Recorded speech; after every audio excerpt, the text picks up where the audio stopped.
we will talk about domain magnetism in this lecture. These are the objectives of this lecture. First, I will describe domain wall movements. Then I will explain demagnetizing field, demagnetizing constant and demagnetizing energy.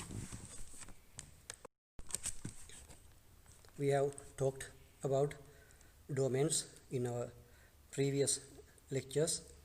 Ferromagnetic materials has spontaneous magnetization even in zero magnetic field.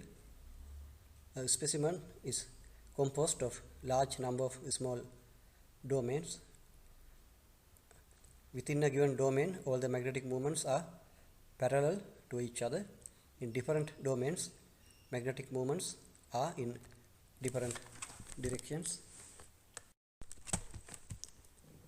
If the resultant magnetization of separate domains cancels out, then it is called the demagnetized state. Ferromagnetic specimen in demagnetized state can be easily magnetized by applying a weak magnetic field.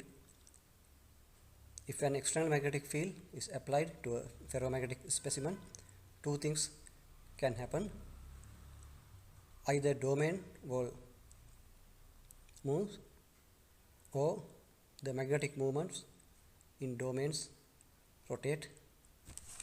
Both of these things happen more or less during the magnetization.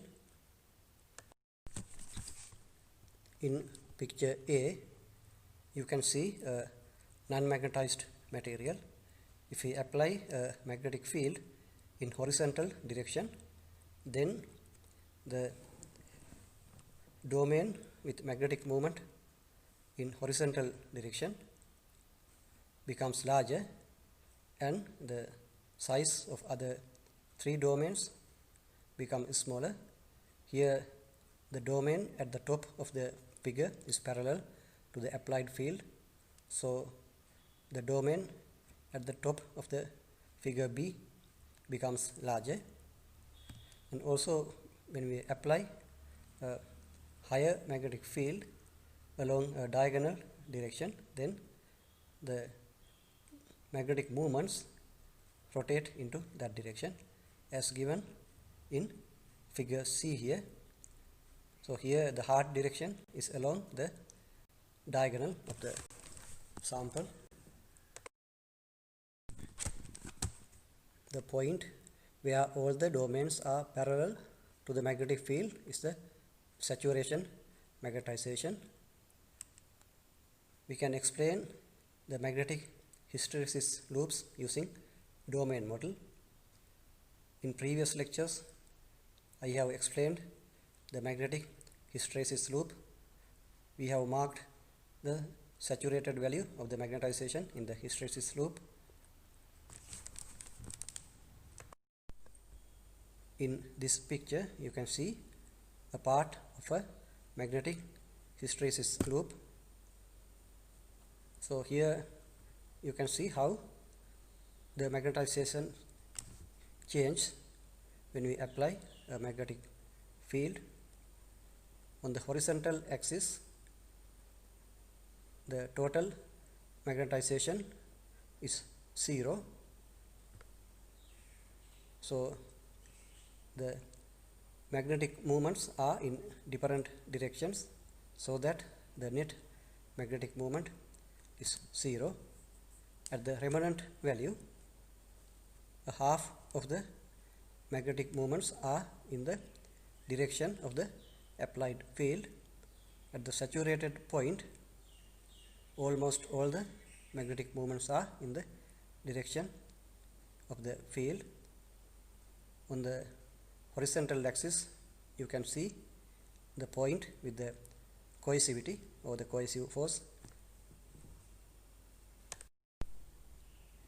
Before we apply a magnetic field to a ferromagnetic sample, all the domains also occupy equilibrium position. So domain walls are in energy minimum positions. When the applied field is low, magnetization increases due to the movement of domain walls. The domains parallel to the applied field becomes larger. When the low magnetic field is turned off, the domain walls go back to original positions. This is what happened when we apply a low magnetic field. In the first picture here, you can see a ferromagnetic sample with domains. Here we apply the magnetic field in horizontal direction to the right hand side. So domain A is parallel to the magnetic field. When we increase the magnetic field, the size of domain A becomes larger. In the second picture, you can see how the potential energy changes with the distance in horizontal direction. At the zero magnetic field, the domain walls are at the energy minimums. When we increase the magnetic field, the domain walls start to move. If the domain wall will not go to the second minima, then the domain wall will come back to the first minima after removing the magnetic field. If we apply a larger magnetic field, then the domain wall will move to the next minimum and it will stay at the second minimum. Here the first one is the reversible wall movement. The second one is the non-reversible wall movement. At low magnetic field, the domain wall will come back to the original minima after removing the magnetic field. At high magnetic field, the domain wall will move to the next minima. It will not come back to the original minima. So the first one is reversible, the second movement is not reversible. When we turn off a high magnetic field, the domain walls remain in their new equilibrium position. At high field, the saturation of magnetization is approached. Domain growth stops. In this picture, you can see a part of a magnetic hysteresis loop. At low magnetic fields, we can observe the reversible wall displacement. At intermediate magnetic field, we can see irreversible wall displacement. At high applied field, we can see the domain rotation. So the domain rotation needs more energy than domain growth. Imperfections in materials act as obstacles to domain wall movement and domain rotation. When the field is increased, those obstacles are overcome by this energy supplied by the field. When the field is removed, these defects act as obstacles, preventing domain walls returning to their original position. As a result, some magnetization remains within the sample. That magnetization is called the remanence. We have explained the remanence magnetization in previous lectures using magnetic hysteresis loops. If we want to get the zero magnetization, then we have to apply the magnetic field in the negative direction. The magnetic field required to get the zero magnetization is called the coercive force, denoted by Hc. This was also explained in magnetic hysteresis loops. If we put a ferromagnetic sample in a magnetic field, then free magnetic dipoles are induced in both ends of the sample. These induced magnetic dipoles produce a magnetic field in the opposite direction to the applied field. This induced magnetic field is called demagnetizing field. It is denoted by BD. The net magnetic field inside the sample is equal to the applied field minus demagnetizing field. Demagnetizing field is proportional to magnetization, so BD is equal to capital D times M. Demagnetizing factor capital D is a function of the shape of the sample. Along the long side of the sample, D is small. Along the short side of the sample, D is large. So capital D is different in different directions of the sample. For an example, we can consider a magnetic thin film. In the film plane, capital D is equal to 0. Film plane is the long side of the sample. Perpendicular to the plane, capital D is equal to 1 in SI units. Capital D is equal to 4 in CGS units. So in the short direction of the sample, capital D is equal to 1 or 4. Then the net magnetic field is equal to B minus dm. In the film plane, D is equal to 0, so B effective is equal to the applied field. Perpendicular to the film plane, D is equal to 1 in SI units, so the effective magnetic field is equal to B minus M in SI units, and also D is equal to 4 in CGS units, so the effective is equal to B minus 4 M in CGS units. Here you can see a magnetic sample in shape of an ellipsoid.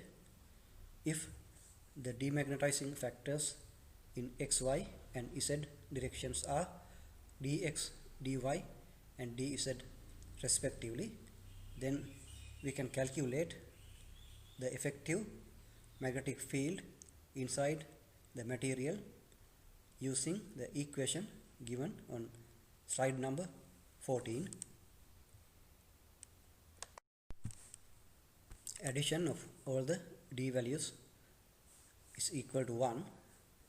Along x-axis, B effective is equal to B minus dxm according to the equation given in slide number 14. Similarly, the effective magnetic field along y-axis is equal to B minus dym, and the effective magnetic field along z-axis is equal to B minus dzm. For sphere, dx is equal to dy, that is equal to dz due to the symmetry. Because dx plus dy plus dz is equal to 1, dx is equal to dy is equal to dz is equal to 1/3. So the effective magnetic field along any direction for the sphere is equal to B minus m over 3. The magnetostatic energy per unit volume of the sample is equal to minus 1/2 B effective capital M minus Bm. Here Bm is the magnetostatic energy due to the external field. According to the equation given on slide number 14, B effective is equal to B minus dm when the external field is equal to 0, B effective is equal to minus dm. Then the magnetostatic energy per unit volume is equal to minus 1/2 B effective m, that is equal to dm squared over 2.